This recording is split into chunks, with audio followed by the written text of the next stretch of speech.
Electrostatics.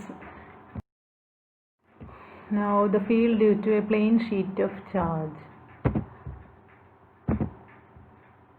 Consider a plain sheet of charge with a unit area and sigma be the charge per unit area and a Gaussian cylindrical surface with a cross-section area A that passes through the surface.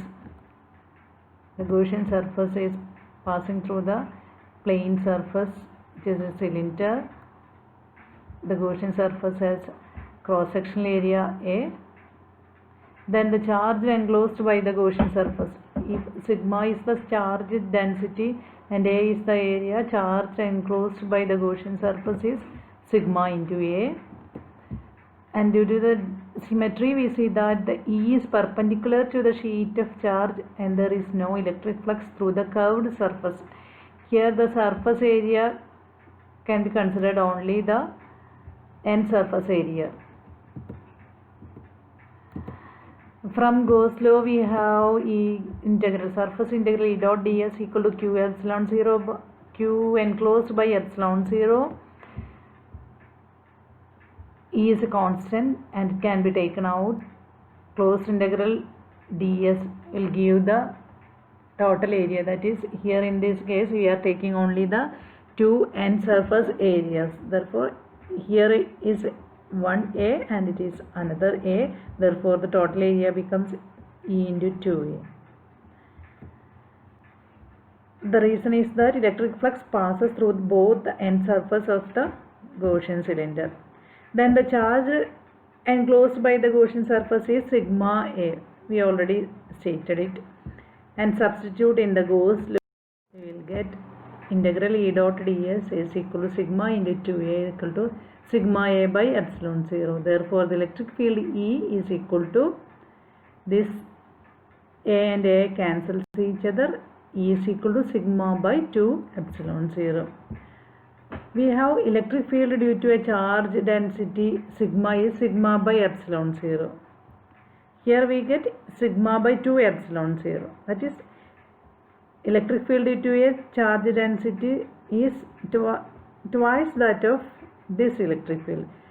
This is because the electric field is 0 inside a conductor. Therefore, the entire electric field flux comes out through one end of the Gaussian cylinder only. In both the cases, the quantity of the electric flux from a given charge density sigma is the. Next is field due to an infinite straight line of charge. Here consider a linear charge distribution of infinite length. This is a linear charge distribution. Its length is extending up to infinity. Let us consider the charge per unit length be lambda. From the symmetry, we know that the direction of E is radially outward. Now let us consider a Gaussian cylinder of radius r and breadth b around the conductor with the axis as the line charge. This is the line charge. This cylinder has the axis of this line charge. Then from Gauss law, integral E dot ds equal to q epsilon enclosed by epsilon 0. Here the surface area is concerned. Surface integral E dot ds becomes E into surface integral of ds. Here we are considering the 2 pi rb, the curved surface area. Okay, the charge enclosed by the Gaussian cylinder. If lambda is the charge density, then lambda into length. Unit charge enclosed by the Gaussian cylinder is lambda into b. Then substitute in the Gauss law, we get closed integral E dot ds equal to E into 2 pi rb. This is equation and it is equal to q enclosed by epsilon 0. It is equal to lambda b by epsilon 0. Therefore, E is equal to, by rearranging 2 pi rb, b and b cancels each other.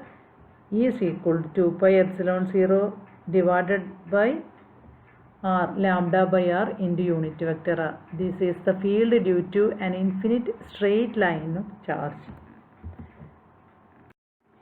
Next is force on surface charge of a conductor. Electrostatic pressure. This is a sure question. For that, consider an elemental surface ds on a charged conductor. This is a charged conductor. Consider an elemental surface ds. A point M. Consider another point M just outside the conductor and the point N just inside the conductor. This is the charged conductor. We are considering the small area ds. M is a point outside and N is a point inside the charged conductor. E1 is the field due to electric field due to this charged conductor. E1 towards N and this E1 towards M. ER is the electric field due to the remaining part of the conductor.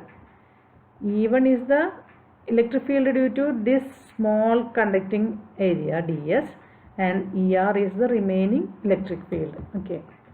Then the field at M. Field at M is the sum of ER and E1. Field at M, E2, we are denoting it as E2 is equal to ER plus E1. E1 is the field due to the surface charge sigma ds which lies on the surface ds and ER is the field due to the charges lying on the remaining part of the surface as we have already mentioned. Then the field at N, E3 is equal to ER minus E1. E1 is in this direction, therefore E3 is equal to ER minus E1. But E3 must be 0 because the field inside a conductor is 0. That is E3 is equal to 0, we will get ER is equal to E1. E1 is equal to ER. Then E2 becomes the field at M. E2 is equal to 2 into ER. ER plus ER, 2ER. But we know that the field just outside a conductor is sigma by epsilon 0. Coulomb's theorem. That is E2 is equal to 2ER. It is equal to sigma by epsilon 0. Therefore, ER is equal to sigma by 2 epsilon 0. The total field at the point M is E2 is equal to 2, ER is equal to, ER we put sigma by 2 epsilon 0, therefore E2 is equal to sigma by epsilon 0 itself. Let us calculate the force acting on the charge on the surface ds due to E2. Total field at M, E2 is equal to E1 plus ER. But the field E1 which is due to the charge on the surface ds and cannot exert force on the charge on the surface ds itself. ds cannot exert a force on itself. It can exert force on other bodies. Okay. Therefore, the force on the charge on the surface ds is due to the field ER only. Therefore, force equal to field into charge. Field in this case ER. This E1 eliminates because it cannot exert force on itself. Therefore, force equal to field into charge ER into sigma ds is equal to sigma by 2 epsilon 0 into sigma ds. We will get sigma square by 2 epsilon 0 into ds. Then the force per unit area, which is called the pressure, force per unit area pressure, is equal to F by ds. We will get, this is F divided by ds. ds eliminates.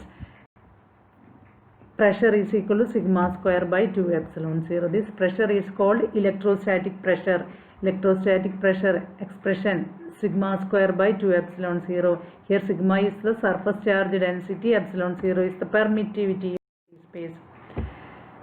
Then the field just outside the conductor with charge density sigma is sigma by epsilon 0. Then the electric field in terms of electrostatic pressure sigma by epsilon 0, we substitute for E sigma by epsilon 0 in the above equation. Therefore, 1 by 2 epsilon 0 E square. If the permittivity is sigma, then the electrostatic pressure is sigma square by 2 epsilon 0.